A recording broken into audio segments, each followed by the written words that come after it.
Hello నమస్తే అండి. మామిడికాయల season వచ్చేసింది కదా! ఇప్పుడు నేను మీకు మామిడికాయలతో ఒక రెసిపీ చూపిస్తాను. అది రైస్‌లోకి పికిల్‌గా తినొచ్చు. ఇడ్లీ, దోస, ఉప్మాలోకి చట్నీలాగా యూజ్ చేయొచ్చు.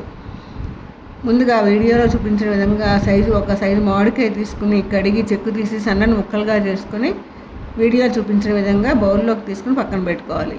ఇప్పుడు స్టవ్ మీద బాళీ పెట్టి 2 స్పూన్లు మెంతులు వేసుకొని వేయించుకొని పౌడర్ చేసుకోవాలి. తర్వాత కొంచెం ఆయిల్ వేడి చేసుకోవాలి. అందులో ఆవాలు వేసుకోవాలి. ఆవాలు చిటపటలాడిన తర్వాత స్టవ్ ఆఫ్ చేసి ఆ నూనెలోకి తగినంత ఇంగువ వేసుకొని పక్కన ఉంచాలి. ఇప్పుడు తరిగిన ముక్కల్లో తగినంత ఉప్పు, కారం, వేయించిన మెంతి పౌడరు, కొంచెం బెల్లం కూడా కలిపి నూనె గోరువెచ్చగా అయిన తర్వాత ముక్కల్లోకి వేసి బాగా కలిపి ఊరనివ్వాలి.